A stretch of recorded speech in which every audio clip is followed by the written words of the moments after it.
Perkenalkan, nama saya Pascal Kelvin Saflesa dengan NIM 25135111052. Saya di sini akan mempresentasikan tentang Kuroshio dan Oyashio Kuran.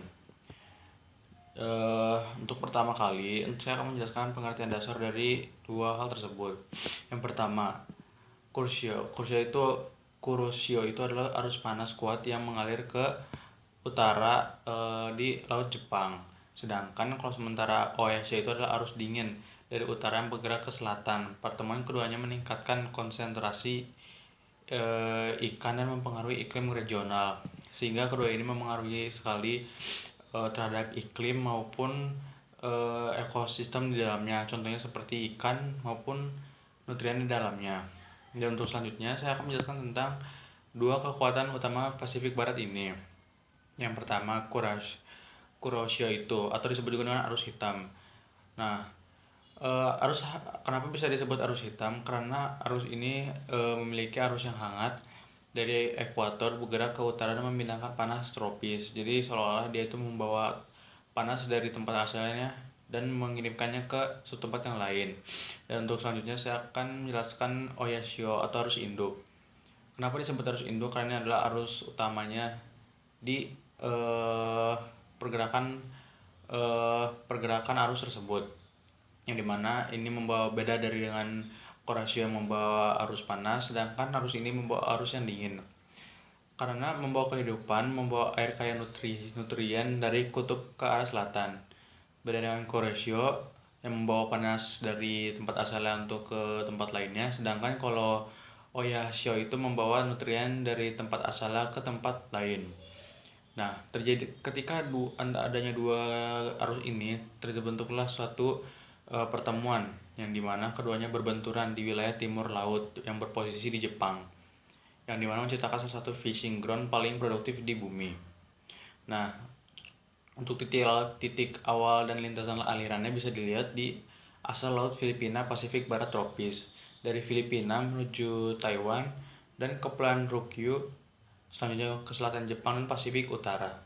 Sedangkan asal Laut Bering dan Laut Okhotsk, yang dimana dimulai dari Laut Bering, Kepulauan Kuril dan Hokkaido, dan lanjut lagi kepada timur Jepang. Selanjutnya, anatomi dua arus perbandingan fisik. Suhunya itu 20 sampai 28 derajat yang sangat hangat, salinitasnya yang tinggi, dan juga kecepatan maks cepatnya 1,5 atau 2,5 mm per jam, dan juga volume transportnya 50 sampai 80, lebar hingga 100.000 meter kedalaman, dan kandungan nutriennya rendah, dan memiliki ciri-ciri yaitu warna air biru jernih pekat dan miskin plankton. Sedangkan yang satunya itu atau yang disebut dengan Oyashio ini adalah suhu yang sangat dingin dari 2 sampai 10 derajat Celcius dan memiliki salinitas rendah, kecepatan maksnya lambat ke 0,5 sampai 1,0 mm per jam, dan juga volume transportnya 15 sampai 25, dan juga kandungan nutrisi yang sangat tinggi, dan juga memiliki ciri-ciri warna air hijau keabu-abuan, keruh, dan juga kaya organik. Perkenalkan, nama saya Martin Bonardo Sianipar dengan NIM 2513511016. Di sini saya akan menjelaskan mekanisme fisik peningkat arus. Faktor internal dan eksternal yang menggerakkan massa air terdiri dari beberapa bagian. Yang pertama yaitu gaya angin, yaitu didorong oleh angin pasat dan angin monsun timur laut yang memicu pergerakan massa air secara masif di permukaan samudra. Yang kedua, perbedaan densitas. Gradien tekanan horizontal yang timbul akibat perbedaan suhu dan salinitas menciptakan sirkulasi termohalin skala global. Yang ketiga yaitu efek Coriolis. Rotasi bumi mendesak arus bergeser mengakibatkan intensifikasi arus di batas barat samudra. Yang keempat yaitu faktor musiman dan iklim eksternal. Di musim dingin, pendinginan dari permukaan memperkuat Oyashio. Sementara itu, fenomena iklim global seperti ENSO dan PDO secara siklikal mempengaruhi posisi dan kekuatan Kuroshio. Titik temu mekanisme front Oyashio Kuroshio berada di wilayah timur Jepang menciptakan perubahan suhu drastis hingga 10 derajat Celcius dalam jarak kurang dari 50 km. Kuroshio hangat dan ringan, tetap berada di lapisan permukaan laut. Oyashio dingin padat, menyelam jauh ke bawah lapisan Kuroshio. Upwelling, pergerakan vertikal ini memaksa nutrien dasar laut yang berasal dari pencairan es dan dekomposisi organik naik kembali ke permukaan laut yang ditembus cahaya matahari. Perkenalkan, nama saya Anggreni Trilastari Tudua dengan NIM 25135 11018. Di sini saya akan menjelaskan tentang dampak iklim regional di Kepulauan Jepang. Jepang memiliki kondisi iklim yang berbeda-beda di setiap wilayahnya, dan hal ini sangat dipengaruhi oleh dua arus utama, yaitu arus Oyashio yang bersifat dingin dan arus Kuroshio yang bersifat hangat.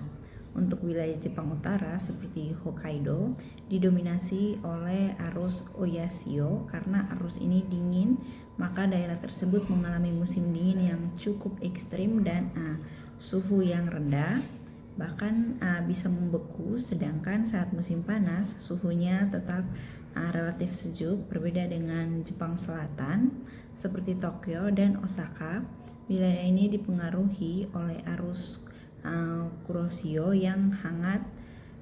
Dampaknya suhu di daerah ini menjadi lebih hangat dan lembab. Musim dinginnya tidak terlalu ekstrim dan musim panasnya terasa lebih panas. Selanjutnya di bagian pantai timur Jepang terjadi pertemuan antara arus dingin dan arus hangat. Daerah ini disebut zona front. Pertemuan dua arus dengan suhu berbeda ini menyebabkan kondisi cuaca menjadi tidak stabil, seperti kabut laut yang tebal, curah hujan tinggi, dan perubahan cuaca yang cepat. Jadi dapat disimpulkan bahwa arus laut memiliki peran penting dalam menentukan kondisi iklim di Jepang. Oke, jadi yang selanjutnya itu ada dampak dari pertemuan arus tersebut terhadap ekosistem laut. Pertemuan antara arus dingin dan arus hangat tidak hanya mempengaruhi iklim, tetapi juga menyebabkan terjadinya upwelling, yaitu naiknya air laut dari lapisan dalam ke permukaan. Air laut dari dalam ini kaya akan nutrien seperti nitrat, fosfat, dan silikat yang sangat dibutuhkan oleh organisme laut. Akibatnya terjadi peningkatan jumlah fitoplankton atau yang biasa disebut blooming. Nah, fitoplankton ini kemudian menjadi makanan bagi zooplankton, lalu dilanjutkan ke ikan-ikan kecil seperti sarden dan makarel, hingga akhirnya dimakan oleh predator besar seperti tuna, salmon, cumi-cumi, bahkan paus. Proses ini membentuk rantai makanan yang lengkap dan produktif, sehingga wilayah ini menjadi sangat kaya akan sumber daya ikan. Bahkan zona front ini mampu menyumbang sekitar 15-20% total tangkapan ikan di seluruh Jepang. Jadi bisa disimpulkan bahwa pertemuan arus laut tidak hanya berdampak pada iklim, tetapi juga menciptakan ekosistem laut yang sangat produktif dan penting bagi sektor perikanan. Perkenalkan, nama saya Rafael Christian dengan NIM 25135111053 dari kelas A. Di sini saya akan menjelaskan slide dualitas interaksi manusia dan ancaman iklim. Nah, di sini dampak positif dengan adanya arus Kuroshio dan Oyashio. Yang pertama dalam sisi ekonomi perikanan. Dalam sisi ini terbukanya lapangan pekerjaan di pesisir dan juga menyumbang miliaran dolar per tahun bagi ekonomi di Jepang. Kemudian efisiensi jalur pelayaran. Di sini kecepatan Kuroshio itu sebesar 2,5 meter per second yang dimanfaatkan oleh kapal kargo rute Asia Amerika untuk memotong waktu tempuh dan menghemat bahan bakar. Kemudian ada dampak positif yaitu energi terbarukan. Jadi adanya potensi pemanfaatan Ocean Thermal Energy Conversion atau OTEC dari gradien panas Kuroshio. Nah, ada juga dampak negatifnya dan atau resiko, yaitu pertama resiko pelayaran.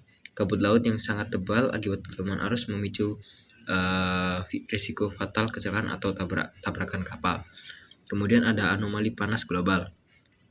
Suhu di Kuroshio itu bisa naik sekitar 0,5 sampai 1 derajat Celcius dalam 50 tahun terakhir. Sementara volume air dinginnya Oyashio melemah.